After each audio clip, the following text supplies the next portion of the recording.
దేవుని నామానికి మహిమ కలుగును గాక. మనం బాధ్యతున్నాం కాబట్టి మనం ఒకసారి పరీక్ష చేసుకుందాము. హెబ్రీయులకు రాసిన పత్రిక 12వ అధ్యాయము 1వ వచనం.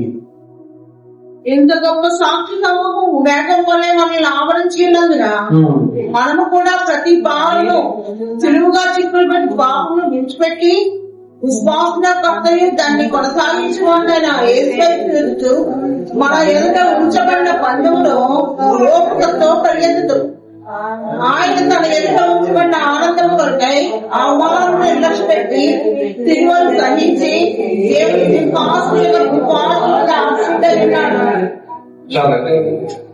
ఎంత గొప్ప సాక్షి సమూహము మేఘము వలె మనము ఆవరించి ఉన్నందున మనము కూడా ప్రతి భారమును సులువుగా చిక్కులు పెట్టు పాపమును విడిచిపెట్టి విశ్వాసములకు కర్తయు దానిని కొనసాగించువాడునైనా యేసు వైపు చూచుచు మన ఎదుట ఉంచబడిన పందెంలో ఓపికతో పరిగెత్తు. మన ఎదుట ఒక పందెం మన ఎదుట ఉంచబడింది. దేవుడు ఏం చేస్తాడంటే దానిని మీరు కొనసాగించి అది మీరు పూర్తి చేయాలి. మన ఎదుట ఒక పందెం రంగం ఉంది. ఇప్పుడు ఎవరైతే స్పోర్ట్స్ పర్సన్స్ ఏవైనా మరి స్పోర్ట్స్ ఆడేటప్పుడు వాళ్ళు ఆ గేమ్ ని స్టార్ట్ చేస్తారు. అందరూ స్టార్ట్ చేస్తారు. అక్కడ ఎంతమంది ఉంటారు అక్కడ పార్టిసిపేట్ చేసిన వాళ్ళందరూ కూడా స్టార్ట్ చేస్తారు. కానీ ఆ ఎండ్ లైన్ కి వెళ్ళి ఆ టార్గెట్ ని ఎవరైతే ఫస్ట్ అచీవ్ చేస్తారో వాళ్ళకే బహుమానం ఉంటుంది. సో అలర్ట్ గా ఉండి ప్రిపేర్ అయ్యి చక్కగా ముందుగానే సిద్ధపడి ఎవరైతే పరిగెత్తుకొని వెళ్ళి ఆ గోల్ ని చేరుకుంటారో వాళ్ళకే బహుమానం వస్తుంది. కాబట్టి మన దగ్గర కూడా ఒక పందెపు రంగం అనేది మన దగ్గర కూడా ఉంది. మనం కూడా ఓపికతో దాన్ని పరిగెత్తాలి మనం కూడా. కాబట్టి ఇక్కడ మనం చూస్తే ఇక్కడ ప్రతి భారాన్ని సులువుగా చిక్కులు పెట్టు పాపాన్ని విడిచిపెట్టాలి. మొట్టమొదటిగా మన భారాలన్నీ కూడా అంటే మన భారాలు మన మీదే వేసేసుకొని మనమే వరి అయిపోతూ ఆ పందెపు రంగంలోకి వెళ్ళి పరిగెత్తాలని చూడకూడదు. దేవుని మీద పెట్టాలి. దేవుడు మన భారాన్ని అంతటిని కూడా ఆయన మీద వేసుకున్నాడు. ఎప్పుడైతే సిలువుని ఎత్తుకున్నాడో అప్పుడే ఆయన భుజం మీద ఏమెత్తుకున్నాడు. మన పాపాలన్నీ పాప భారం అంతా కూడా ఆయన మీదకి వేస్తున్నాడు. సో భారము ఆయన మోస్తున్నాడు, మనం కాదు. భారం ఆయన మీద వేసి ఆయన ముందుకి సాగాడు అనమాట. మనం ఏం చేస్తాము, మన భారాలు ఆయన మీద వేయకుండా మన మీదే వేసుకొని మనము ఆయాసపడుతూ వెళ్తాం. అలా వెళ్తే ఆ పందెపు రంగంలో మనము విజయం సాధించలేము. ఇక్కడ సులువుగా చిక్కులు పెట్టేటువంటి పాపాన్ని విడిచిపెట్టాలి. ప్రతి భారాన్ని విడిచిపెట్టాలి. మన భారాలని దేవుని మీద వేసి మనం సులువుగా వెళ్ళిపోవాలి. మీ కాడి నా మీద వేయండి, నేను చులకం చేస్తాను అని అంటా ఉన్నాడు. మనము మన మీదే ఉంచుకుంటాం, మన భారాలన్నీ మన మీదే ఉంచుకుంటాం. నేనే చేయాలి, నేనే చేసుకోవాలి. దేవుని మీద మన భారాలన్నీ కూడా పెట్టాలి. పెట్టి అలాగే పాపం ఏం చేస్తుందో తెలుసా, సులువుగా చిక్కులు పెట్టేస్తారు. దారం చూడండి, దారం ఒక్కసారి ఏమవుతుంది, చిక్కులు పడిపోతా ఉంటుంది. మనం దాన్ని ఎంత ప్రయత్నం చేస్తామో తీయడానికి 1, 2, 3 అయినా సరే ఏవో చిక్కులుగా ఉంటుంటాయి. పాపాన్ని దాంతో పోల్చారు. పాపం ఏం చేస్తుంది, అలా చిక్కులు పెట్టేస్తా ఉంటది. ఆ లేయర్స్ లో నుంచి ఇలాగ దారంతో ఎలా చుట్టామనుకోండి, ఆ చిక్కుల్లో నుంచి బయటికి రావడం ఎంత కష్టమో అలాగే పాపం అనేటువంటి చిక్కులు సాతానుడు పెడతాడు. ఆ ఉచ్చులన్నీ ఇలా పైన వేసి ఉంచుతాడు అనమాట. నువ్వు ఒక్కసారి అలా చిక్కుకున్నావంటే లోపల ఇంకా ఆ ఉచ్చు బిగించేస్తాడు. ఆ ఉచ్చు బిగించేసేసి నువ్వు పైకి రాలేనంతగా వాడు గట్టిగా బిగిస్తాడు అనమాట. అది ఏం చేస్తుందట, పాపము సులువుగా చిక్కులు పెడతాడు. కాబట్టి నువ్వు పందెపు రంగంలో నువ్వు పరిగెత్తాలి అని అంటే మొట్టమొదటిగా నీ భారాన్ని దేవుడి మీద వేసి సులువుగా చిక్కులు పెట్టేటువంటి పాపానికి నువ్వు దూరంగా ఉండాలి, దానికి దూరంగా ఉండాలి. ఉండి విశ్వాసానికి కర్త ఎవరు? ఆయనే. విశ్వాసం చాలా ప్రాముఖ్యమైంది కదా. మనం నడిచేటువంటి త్రోవలో విశ్వాసం చాలా ప్రాముఖ్యమైంది. ఆ విశ్వాసం యొక్క పాలు నీకు ఎంత ఎక్కువగా ఉంటే నువ్వు ఆ పందెపు రంగంలో అంతగా ముందుకు కొనసాగి విజయం సాధిస్తావు. ఆ విశ్వాసం నీకు సన్నగిరితే కనుక ఆ పందెపు రంగాన్ని నువ్వు పూర్తి చేయలేవు, మధ్యలోనే చక్కెర పడిపోవు. కాబట్టి ఇక్కడ ప్రాముఖ్యమైనది ఇంకొకటి ఏంటంటే విశ్వాసం. ఆ విశ్వాసానికి కర్త ఆయనే. అసలు మనలో విశ్వాసం పుట్టించిందే ఆయన, నమ్మి పుట్టించిందే ఆయన. కాబట్టి ఆ విశ్వాసాన్ని మనం ఎప్పుడు కూడా కాపాడుకోవాలి. దేవుని మీద మనం ఉంచినటువంటి ఆ విశ్వాసం అంతకంతకు పెరగాలి తప్పితే పగకూడదు. కాబట్టి ఆ విశ్వాసంలో మనం ఎదగాలి అంటే, విశ్వాసంలో మనం బలపడాలి అంటే సంఘంగా కూడాలి. సంఘ కూటాల్లో పాల్పొంపులు పొందాలి. క్రమం తప్పకుండా వాక్యాన్ని, సంఘానికి వచ్చి వాక్యాన్ని వినాలి. కాబట్టి చాలా సంతోషం. ఇంత వర్షంలో కూడా ఇక్కడ మన అందరం వచ్చి కూర్చొని వాక్యం వింటున్నామంటే దేవుని మీద ఉన్నటువంటి ఆసక్తి. కాబట్టి ఇక్కడ విశ్వాసానికి కర్త, దానిని కొనసాగించు వాడైనటువంటి యేసు వైపు చూడాలి. ఇంకొకటి ఏంటంటే దేవుని వైపు చూడడం అన్నమాట. చాలా మంది పరిగెత్తుతూ ఉంటాం, విశ్వాస జీవితంలో పరిగెత్తుతూ ఉండి ఎవరి వైపు చూడాలి తెలుసా? దేవుని వైపు చూడం. మనం పక్క పరిగెత్తుతూనే ఉంటాం. మనం చూస్తున్నది ఏంటో తెలుసా? మన సమస్యలు, మన ఇబ్బందులు, మన అవసరతలు, వాటి వైపు చూస్తుంటే పరిగెడుతూ ఉంటాం. దేవుని వైపు చూడం. పరిగెడతాం పక్క శ్వాస జీవితంలో పరిగెడతానే ఉంటాం. కానీ దేవా అని చెప్పి నా టార్గెట్ అక్కడ అని దేవుని వైపు చూస్తూ మనం పరిగెడతాం. మనం పరిగెడుతున్నప్పుడు కూడా మన సమస్యలనే గుర్తుపెట్టుకుంటాం, మన అవసరాలనే మనం గుర్తుపెట్టుకుంటాం, మనకున్నటువంటి శోధనలే గుర్తుపెట్టుకుంటూ పరిగెడతాం. చూడండి, ఏదో ఆలోచించి మనం పని చేసాం అనుకోండి, అది సక్సెస్ అవుతుందా? ఇప్పుడు ఇక్కడ వాక్యం వింటున్నాము, ఏదో ఆలోచించి వాక్యం వింటున్నాం, అది హృదయంలో వెళ్తుందా? వెళ్ళదు. అలాగే మన యొక్క విశ్వాస జీవితంలో కూడా దేవుని వైపు చూస్తూ, దేవుని వైపు చూడటం అంటే ఆయన యొక్క ప్రణాళికలు, ఆయన యొక్క ఉద్దేశాలు, ఆయన యొక్క తలంపులు, ఆయన యొక్క ఉన్నతమైనటువంటి ఆ నడిపింపు, వీటన్నింటినీ దృష్టిలో పెట్టుకుంటూ మనము ఆయన వైపు చూస్తూ ముందుకు వెళ్తున్నామా?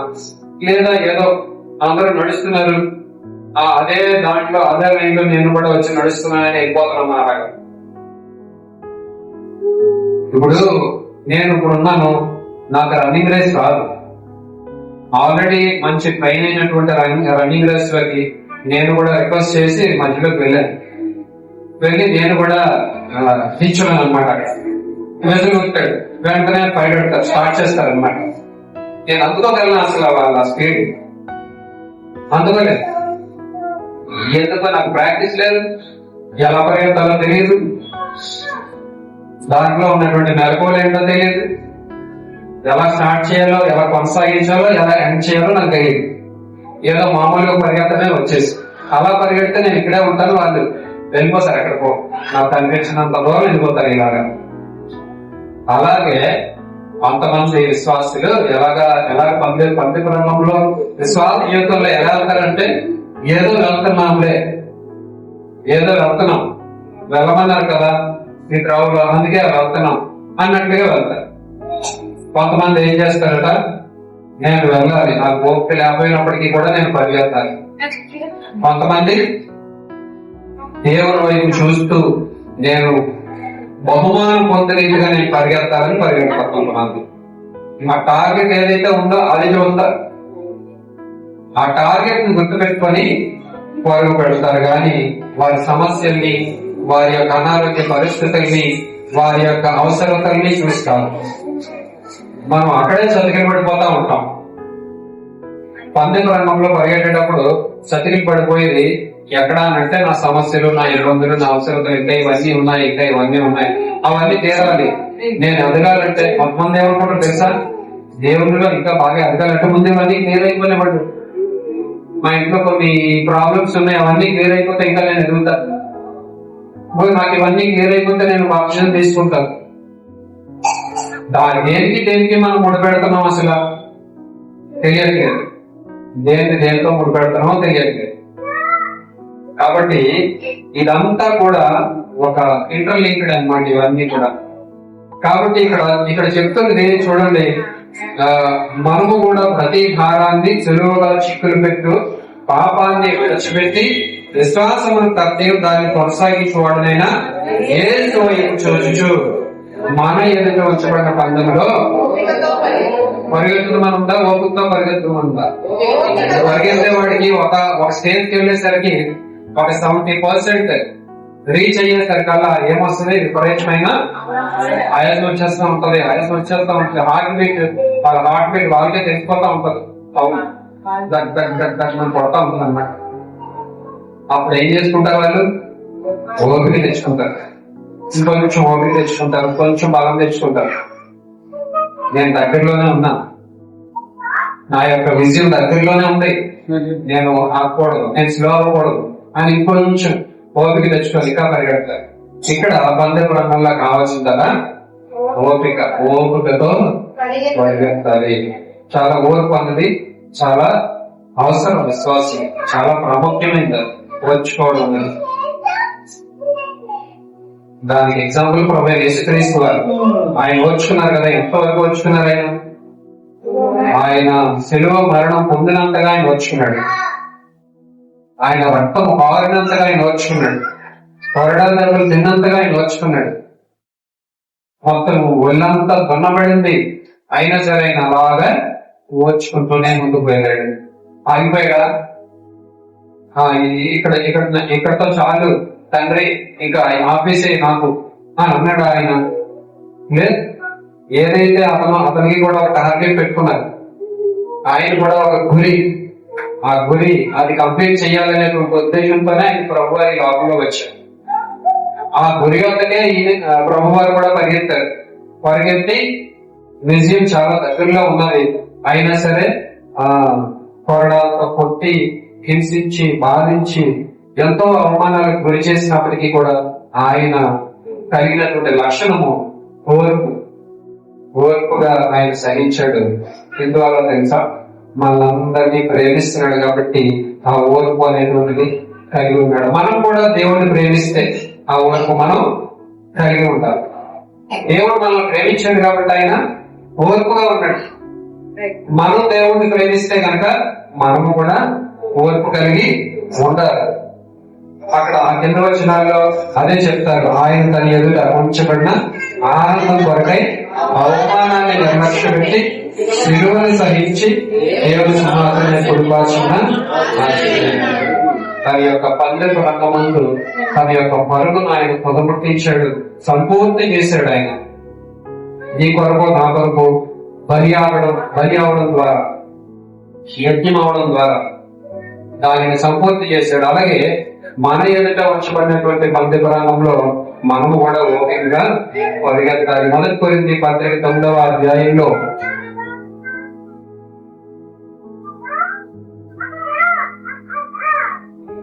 24 నుంచి 27 వచనాలు చదువుతాను చూడండి.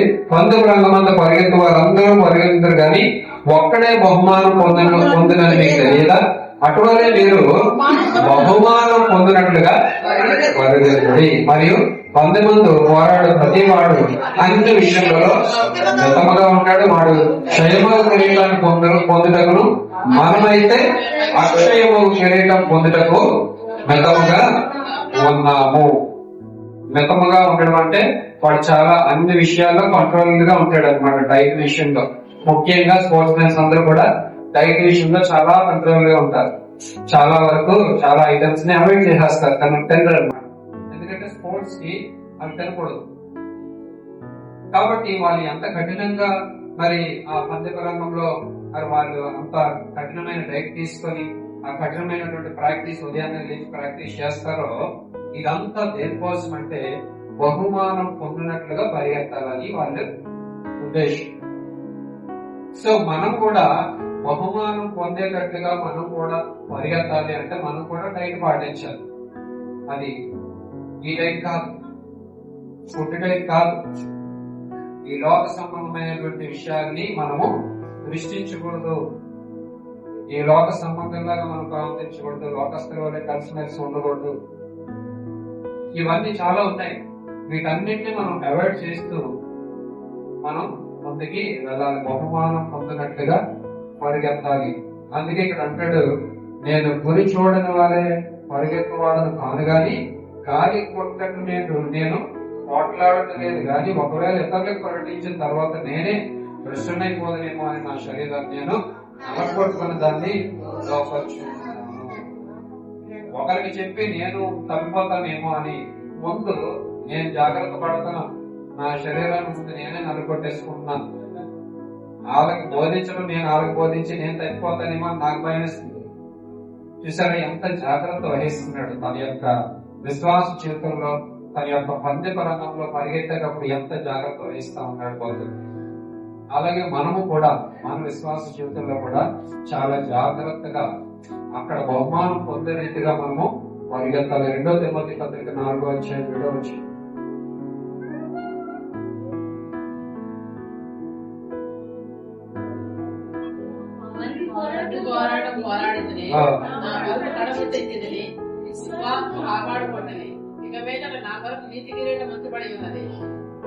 ఇక్కడ మనం చాలా మంది చనిపోయిన తర్వాత సేవకులు వారికి మనం ఆ క్యాప్షన్ పెడతాం అన్నమాట. మంచి పోరాడింది అంటే పరిచర్య, దేవుడు అప్పగించిన పరిచర్య మంచిగా చేసి తన విశ్వాసాన్ని కాపాడుకొని ప్రభువులో నిద్రించారని చెప్పి అక్కడ ఒక క్యాప్షన్ పెడతాం.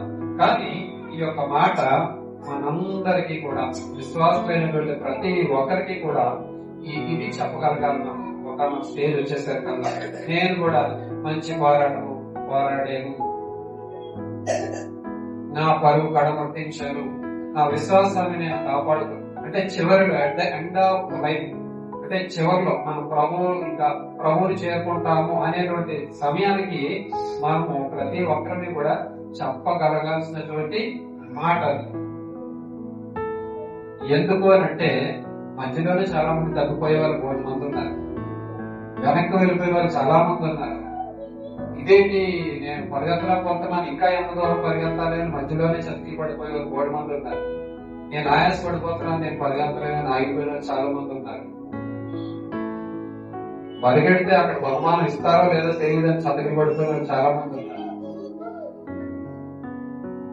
ఇలాగా రకరకాలైనటువంటి విశ్వాసులు ఉన్నారు ఆ యొక్క ప్రయాణంలో. కానీ ఎవరైనా సరే బహుమానం పొందే రీతిగా పరిగెత్తాలి. దేవుడిలో ఒక మంచి బహుమానం నేను పొందుకోవాలి దేవుడి దగ్గర నుంచి. అది మన యొక్క ప్రయాణం, మన యొక్క పరుగు ఆ విధంగా ఉండాలి. అందుకే ఇక్కడ చక్కగా మంచి సాక్ష్యం చెప్పగలిగాడు భక్తుడు. నేను మంచి పోరాడాను, నా విశ్వాసాన్ని నేను కాపాడుకున్నాను, నా కొరకు అక్కడ నీతి కిరీటము ఉంచబడింది. నో డౌట్ అన్నమాట. నాకు కిరీటం సిద్ధంగా ఉంది, ఎటువంటి సందేహం లేదు. సందేహపడేవారు చాలా మంది ఉన్నారు. కదా అందులో ఏమిస్తారో దేవుడు, అసలు కిరీటాలు ఇస్తాయో లేదో చెప్తున్నారు ఇక్కడ బైబిల్లో. సాతాను కొన్నిసార్లు ఆ లోపల విశ్వాసాన్ని పుట్టిస్తాడు. కాబట్టి చాలా జాగ్రత్తగా మనం ఉండాలి. అదే 2 తిమోతి పత్రికలోని 2:3-5 చూస్తే, క్రీస్తు యొక్క మంచి సైనికుల వలె నాతో కూడా శ్రమను అనుభవించము. సైనికుడు ఎవడను యుద్ధంలో పోయినప్పుడు తన గంటలో చేర్చుకున్న వారిని సంతోష పెట్టాలని ఈ జీవన వ్యాపారాల్లో చిక్కుపడదు. మరియు శక్తి అయిన వాడు పోరాడినప్పుడు నియమ ప్రకారం పోరాడుకుంటే వానికి కిరీటము దొరకదు. వాటుపడిన వ్యవసాయకుడే మొదటి పర్వంలో వారు పుచ్చుకొనవలసింది. పోరాడే విషయంలో కొన్ని నియమ ప్రకారము పోరాడాలి. అంటే కొన్ని నియమ నిబంధనలు ఉంటాయి ప్రతి దాంట్లోని. ఏ స్పోర్ట్స్ అయినప్పటికీ కూడా కొన్ని టర్మ్స్ అండ్ కండిషన్స్ ఉంటాయి. ఇలా ఉండాలి, ఇలా చేయాలి, ఈ టైమింగ్ లో స్టార్ట్ చేయాలి, నియమ నిబంధనలు ఉంటాయి. ఆ నియమ నిబంధనలన్నీ కూడా తప్పకుండా పాటించాలి. అలాగే మన యొక్క విశ్వాస జీవితంలో కూడా దేవుడు కొన్ని కట్టడాల్ని, నియమాల్ని, నిబంధనల్ని పెట్టాడు. ధర్మశాస్త్రాన్ని దేవుడు మనకి ఇచ్చాడు. ఈ నియమ నిబంధనలను అనుసరించి మనం విశ్వాస జీవితాన్ని ముందుకు వెళ్ళాలి. వేరే వేరే ఆప్షన్ ఏమి కూడా లేదు. కండిషనల్ అన్నమాట. అన్ని కూడా నీకు వాగ్దానాలు గోల్డెన్ ఉన్నాయి. ఆ వాగ్దానాలకి నువ్వు స్వతంత్రించుకోవాలంటే నువ్వు దేవుని యందు భయభక్తులు కలిగి ఉండి ఆయన కట్టడాలను అనుసరించి నడుచుకోవాలి. అప్పుడు నీకు ఆశీర్వాదాలు వస్తాయి. దానికి కండిషన్ ఉందన్నమాట. ముందు ఆశీర్వాదాలు గోల్డెన్ ఉన్నాయి. వేల కొలది, లక్షల కొలది ఆశీర్వాదాలు. దానికి ముందేముంది? ఆజ్ఞ ఉంది. ఆజ్ఞను నువ్వు పాటిస్తే ఆ ఆశీర్వాదాలు అనేది. కాబట్టి ఇక్కడ మనం చూస్తే నియమం ప్రకారం మనము పోరాడాలి. ఏదో వెళ్ళిపోతున్నాం కదా విశ్వాస జీవితంగా, నీవు వెళ్ళకూడదు. ఒక నియమ ప్రకారంగా ఇప్పుడు చూడండి, బైబిల్ని మనం ఈ రోజు 1 తిమోతి పత్రికలో ఒక అధ్యాయము, రేపేమో కీర్తన గ్రంథంలో ఒక అధ్యాయము, తర్వాత ఏమో సువార్తలో వచ్చేసి ఒక అధ్యాయం అలా చదువుకుంటామా? లేదా ఒక క్రమ పద్ధతిలో చదువుకుంటామా బైబిల్ గ్రంథాన్ని? ఒక గ్రంథాన్ని స్టార్ట్ చేసామంటే క్రమ పద్ధతిలో ఆ బుక్ అంతటిని కంప్లీట్ చేస్తాం. అలాగే విశ్వాస జీవితంలో కూడా నియమ ప్రకారము మనము వెళ్ళాలి. దేవుడు ఏదైతే ఒక క్రమం ఏదైతే దేవుడు ఏర్పాటు చేశాడో ఆ క్రమ పద్ధతిలో మనం విశ్వాస జీవితంలో ముందుకి నడవాలి. కానీ ఎవరో ఏదో చెప్పారని అక్కడికి వెళ్ళిపోవడం, పోవడానికి వెళ్ళిపోవడం, అక్కడ వాక్యం వినేసి ఇక్కడికి రావడం, ఏమంటే అతనేంటి ఇలా చెప్పారని చెప్పడం, ఇలా గలిబిలంతా రకరకాల గలిబిలు అయిపోతా ఉంటారు కొంతమంది. మీరు ఇలా చెప్తున్నారు, అతను అలా చెప్తున్నారు, ఏది కరెక్ట్ అని ఈ మధ్యలో వచ్చి పొగలా చెప్తే మొత్తానికి ఎందుకు ఇది ఎంత గందరగోళంలో ఉందని చెప్పేసి ముగిస్తారు. ఇప్పుడు దాకా బాగానే ఉన్నాం, ఎందుకు గందరగోళం అంతా ముగియాలి. కాబట్టి ఒక కాపరి కింద, ఒక సంఘం కింద, ఒక నాయకత్వం కింద మనము వెళ్ళాలి. ఇశ్రాయేలీయులు కూడా అలాగే అనుకున్నారు. మోషే, నువ్వు ఒక్కడే లేదు నాయకుడివి, మేము కూడా నిల్చుంటాం, దేవుడు మమ్మల్ని కూడా వాడుకుంటాడు అని చెప్పేసి అంటారు. దేవుడు ఏమంటాడు? ఎందుకు మీరు మోషేకి విరోధంగా మీరు మాట్లాడడానికి మీరు ఎందుకు భయపడలేదు? అసలు నేను ఏర్పాటు చేశాను నా సేవకుడు, తన ద్వారా నేను మీకు ధర్మశాస్త్రాన్ని అనుగ్రహించాను, కట్టడలను అనుగ్రహించాను. కాబట్టి దైవ సేవకులు ఏదైతే నడిపిస్తా ఉంటారో దాని ప్రకారంగా మనము నడుచుకోవాలి. ఒక నాయకత్వం కింద మనము వెళ్ళాలి. కానీ రకరకాల ద్వారంలో మనము ఆ యొక్క బోధన చేత మనం వెలుగుని అవ్వకూడదు. కాబట్టి వీటన్నిటిని బట్టి మనము చూస్తే మనము దేవుడు మనకు ఏదైతే పద్ధతులను దేవుడు పెట్టాడో దాంట్లో మనము పరిగెత్తాలి, ఓపికతో పరిగెత్తాలి, బహుమానం పొందే రీతిగా పరిగెత్తాలి. ఆ యొక్క గురి చూడకుండా ఏదో వెళ్ళిపోకూడదు. కానీ అదిగో గురి అక్కడ ఉంది, ఆ గురి దగ్గరికి నేను పరిగెత్తా ఉన్నాను అని చెప్పేసి ఆ గురి దగ్గరికి మనము పరిగెత్తే వారంగా ఉండాలి. కాబట్టి కొద్ది నిమిషాలు మనం పాలించున్నాం కాబట్టి పరీక్ష చేసుకుందాం. 10 నిమిషాలు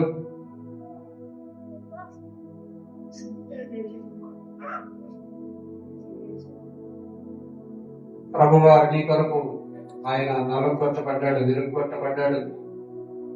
ఆయన సమస్తాన్ని ఓర్చుకున్నాడు.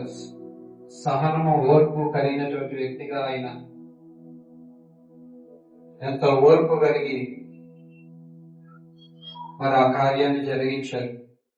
ఎంతవరకు నీలో నాలో ప్రభు యొక్క లక్షణాలు ఉన్నాయి. దేవుడు ఓర్చుకున్నట్టుగా ఎంతవరకు మనం ఓర్చుకోగలుగుతున్నాం? ఎంతవరకు మన విశ్వాస జీవితంలో మనం చక్కెలు పడిపోకుండా ముందుకు కొనసాగుతున్నాం? ఒకసారి మనం పరీక్ష చేసుకుందాం. మనం బాధ్యతున్నాం కాబట్టి ఇంకా దేవునికి ఆయాస్కరమైనవి ఏమైనా మనలో ఉంటే ఇప్పుడే మనం దేవుని దగ్గర ఒప్పుకొని సమాధాన పడదాం దేవునితో. బలం సమీపించేవారు మొదటగా సమాధాన పడాలి. ప్రభు వారు చెప్పినట్లుగా నువ్వు బలి అర్పించాలంటే మొట్టమొదటిగా నువ్వు వెళ్ళి సమాధాన పడి నీ బలిని అక్కడ పెట్టి సమాధాన పడి ఆ తర్వాత వచ్చి బలి అర్పించమని ప్రభు వారు చెప్పిన మాట జ్ఞాపకం చేసుకుందాం. మనము కూడా దేవునికి ఆయస్కరంగా ఉంటే కనుక తిరిగి దేవునితో సమాధానం పడాలి. మన అవిధేయతను దేవుని సన్నిధిలో ఒప్పుకోవాలి. దావీదు ఒప్పుకున్న రీతిగా యథార్థ హృదయంతో దావీదు తాను చేసినటువంటి తప్పును ఒప్పుకున్నాడు, కనికరం పొందాడు, దేవుని యొక్క కనికరాన్ని. అలాగే మనము కూడా దేవునికి ఆయస్కరంగా చేసినటువంటి ప్రతి దోషాన్ని ఆయన సన్నిధిలో ఒప్పుకొని విడిచిపెట్టి దేవునితో సమాధానం పడి మనము యోగ్యంగా బలలో చేతులు పెడదాం.